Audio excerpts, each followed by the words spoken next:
నమస్కారం. టెక్ ప్రపంచంలో ఇప్పుడు అందరి దృష్టి ఒకే కంపెనీపై ఉంది. అదే ఎన్విడియా. ప్రపంచంలోనే అత్యంత విలువైన కంపెనీలలో ఒకటిగా ఉన్న ఈ టెక్ దిగ్గజం ఇండియాలో ఒక చాలా పెద్ద వ్యూహాత్మకమైన అడుగు వేసింది. అసలు ఏంటది? దాని గురించే ఈరోజు మనం వివరంగా చూద్దాం. అవును, విన్నది నిజమే.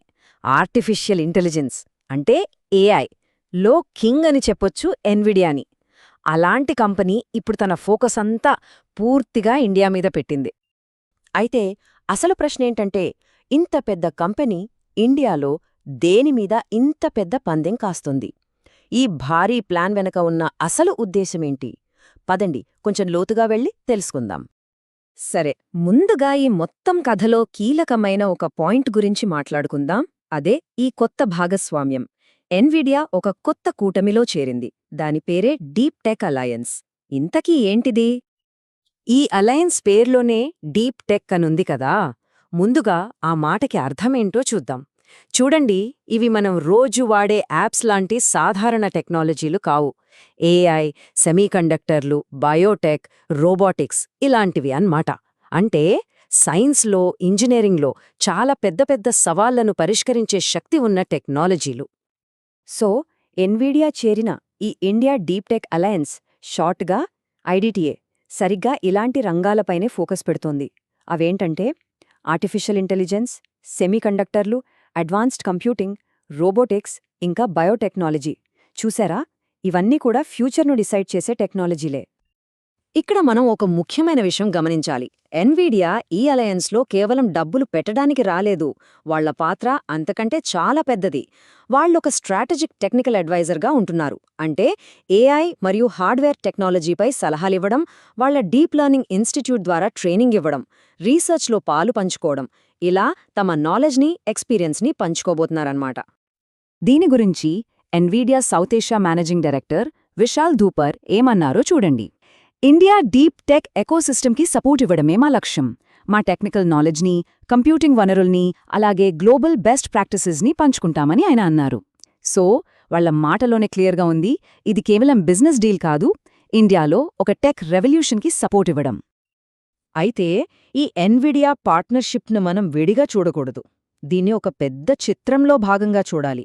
ఇది కేవలం ఒక కంపెనీ తీసుకున్న నిర్ణయం కాదు, ఇది ఇండియా యొక్క ఒక భారీ జాతీయ ప్రణాళికలో భాగం. ఈ ఇండియా డీప్ టెక్ అలయన్స్ వెనుక ఉన్న ఫండింగ్ చూడండి. కేవలం ప్రైవేట్ ఇన్వెస్టర్లే $2 బిలియన్ పెట్టడానికి ముందుకొచ్చారు. $2 బిలియన్, అది చిన్న అమౌంట్ కాదు. ఇది కేవలం ప్రైవేట్ రంగం కథ మాత్రమే కాదు.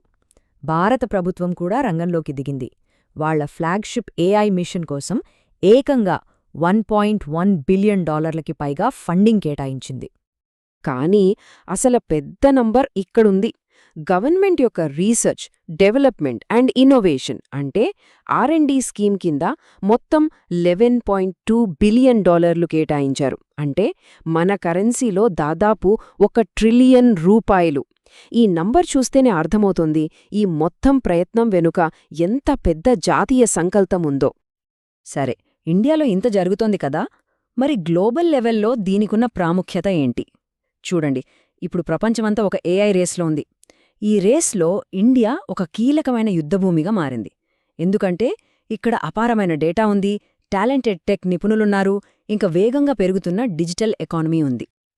అందుకే ఇండియా ఏఐ మార్కెట్ కోసం పోటీ మామూలుగా లేదు.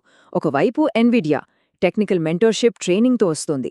మరోవైపు గూగుల్ ఏకంగా $15 బిలియన్ పెట్టుబడితో ఒక పెద్ద ఏఐ హబ్ కడతామని ప్రకటించింది.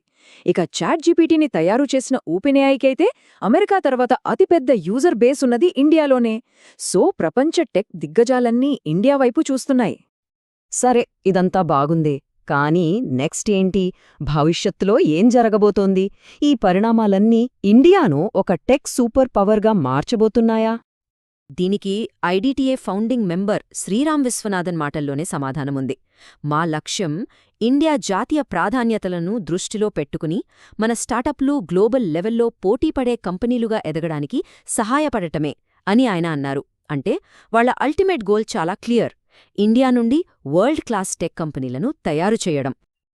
ఈ కథ ఇక్కడితో అయిపోలేదు. ఇదింకా ముందుకు వెళ్తోంది. త్వరలోనే అంటే వచ్చే ఫిబ్రవరిలో ఇండియాలో ఏఐ ఇంపాక్ట్ సమ్మిట్ జరగబోతోంది. దీనికి ప్రపంచవ్యాప్తంగా ఉన్న పెద్ద పెద్ద టెక్ లీడర్స్ అందరూ వస్తున్నారు. అంటే ఇండియా గ్లోబల్ స్టేజ్పై తన స్థానాన్ని మరింత బలంగా చాటుకోబోతోందన్నమాట. మరి ఈ పరిణామాలన్నీ చూశాక ఒకే ఒక ప్రశ్న తలెత్తుతోంది.